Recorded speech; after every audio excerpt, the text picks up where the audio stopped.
Hi friends, எல்லோருக்கும் வணக்கம். எல்லோரும் எப்படி இருக்கீங்க? நல்லா இருக்கீங்களா? இன்றைக்கி அந்த கதையோட அடுத்த பகுதி தான் பார்க்க போகிறோம். அதுக்கு முன்னாடி நீங்கள் செய்ய வேண்டிய விஷயம் என்ன அப்படின்னு கேட்டிங்கன்னா, மறக்காமல் நம்ம சேனலை சப்ஸ்கிரைப் பண்ணிக்கோங்க. கீழே இருக்க பெல் பட்டனை கிளிக் பண்ணுங்கள். அப்போ தான் நான் போடுற வீடியோஸ் எல்லாமே உங்களுக்கு உடனுக்குடனே நோட்டிஃபிகேஷன்ஸ் வரும். ஸோ மறக்காமல் சேனலை சப்ஸ்கிரைப் பண்ணிவிட்டு வீடியோ பாருங்கள் ஃப்ரெண்ட்ஸ். வாங்க நம்ம கதைக்குள்ளே போகலாம். அதுக்கப்புறம் நான் சில விஷயங்களை நான் யோசிக்கிறதுக்கு கொஞ்சம் நம்ம ஒரு நேரம் எடுத்துக்கிட்டேன். ஏன்னா முன்னாடி எந்த ஒரு விஷயம் செஞ்சாலுமே அதில் நம்ம யோசிக்கிறதுங்கிறது கொஞ்சம் கம்மியாக தான் இருந்துச்சு. எதையுமே யோசிக்காமையே செஞ்சுக்கிட்டு இருக்கிறதுனால நிறைய விஷயங்களில் வெற்றியோட எனக்கு தோல்வி தான் அதிகமாக வந்த மாதிரி இருந்துச்சு.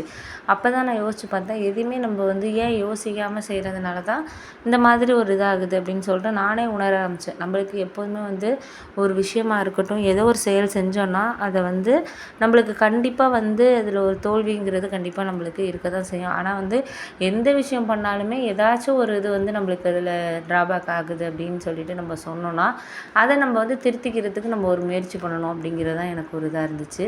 சரி, ஓகே, பார்த்துக்கலாம். இதுக்கப்புறம் இதை நம்ம மாற்றுறதுக்கு பார்க்கணும் அப்படின்னு சொல்லிட்டு எங்கள் சித்தப்பாவும் எனக்கு அடிக்கடி அட்வைஸ் பண்ணிகிட்டு இருப்பார். என்ன சொல்வார்னா, இது மாதிரி எந்த ஒரு செயல் செஞ்சாலுமே கொஞ்சம் யோசிச்சு பண்ணுப்பா. ஏன் நீ எடுத்தோம் கோத்தோன்னு எதாக இருந்தாலும் செய்கிற, அதனால தான் நீ செய்கிற விஷயங்கள் உனக்கு இதாக இருக்குது அப்படின்னு சொல்லிட்டு அடிக்கடி எனக்கு அட்வைஸ் பண்ணுவார். நான் கூட நினப்பேன், இவர் நம்ம பொறாமையில் தான் சொல்கிறாரு, நம்ம ஒரு பிஸ்னஸ் பண்ணுறோன்னு சொல்கிறாரு, நம்ம வசதியாக பிஸ்னஸ் ஆகிடுவோம் அப்படிங்கிறத சொல்கிறாரு அப்படின்னு சொல்லிட்டு நான் யோசிப்பேன். அதுக்கப்புறம் தான் எனக்கே ஒரு சூழ்நிலையில் புரிய ஆரம்பித்து இனிமேல் எந்த ஒரு விஷயம் செஞ்சாலும் நம்ம யோசிச்சு தான் செய்யணும் அப்படின்னு சொல்லிட்டு முடிவெடுத்தேன்.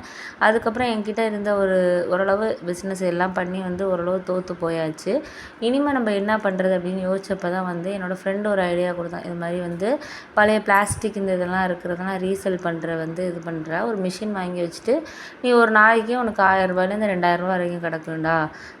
பழைய பிளாஸ்டிக் பாட்டில்லாம் மேனுஃபேக்சர் பண்ணிக்கலாம், அது ரீயூஸ் தானே அதனால உனக்கு ஒன்றும் பிரச்சனை கிடையாது அப்படிங்கிற மாதிரி எனக்கு ஒரு ஐடியா கொடுத்தான். சரி, ஓகே அப்படின்னு சொல்லிட்டு நானும் அதான் சரி, இது ஏன்னா நம்ம ரொம்ப முதல் போட தேவையில்லை, நம்மள்ட்ட ஒரு 50,000 60,000 இருந்தாலே அந்த மிஷின் வாங்கிடலாம், நம்ம ஓரளவு அதை முயற்சி பண்ணி பார்த்துடலாம் அப்படின்னு சொல்லிட்டு நான் இருந்தேன்.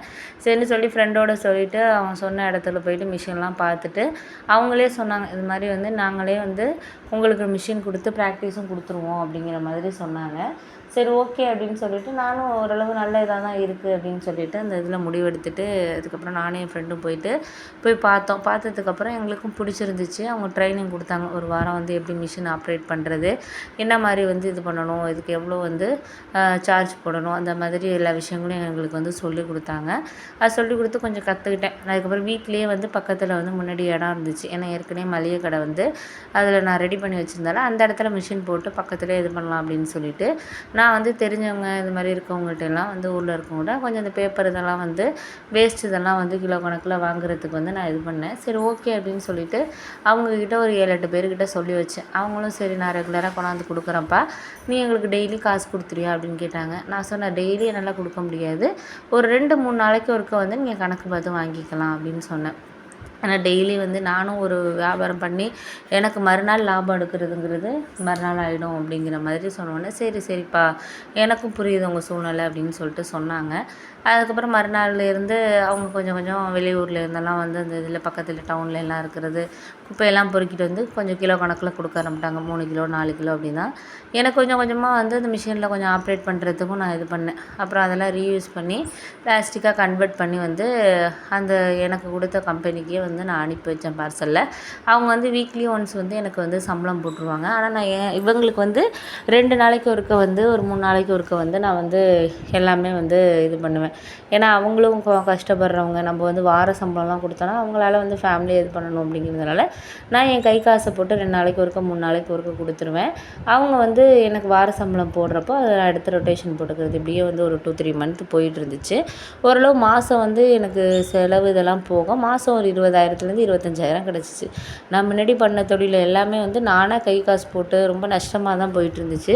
இந்த தடவை ஓரளவு எனக்கு சொல்லிக்கிற அளவுக்கு ஓரளவு இதாக இருந்துச்சு அப்படின்னு தான் சொல்லணும். ரொம்ப எனக்கு சந்தோஷமாகவும் இருந்துச்சு. சரி, ஓகே, இதுக்கு நம்ம அந்த அளவுக்கு நம்ம வந்து இது பண்ணது எஃபெக்ட் எடுத்ததே இப்போது பெரிய விஷயந்தான் அப்படிங்கிற மாதிரி சொல்லிவிட்டு அதுக்கப்புறம் எனக்கு அந்த கம்பெனிலே சொன்னாங்க, இன்னும் நீங்கள் வந்து பக்கத்து பக்கத்து ஏரியாவில் இருந்தெல்லாம் வாங்குங்க, ஆளுங்களை போய் பார்த்து இது பண்ணுங்கள், அவங்களுக்கு நல்லா காசு தந்தீங்கன்னா அவங்க வந்து இந்த சாதாரண கடைகளில் கொடுக்குறதுக்கு பதிலாக உங்கள்கிட்டே கொடுப்பாங்க அப்படிங்கிற மாதிரி சொன்னாங்க.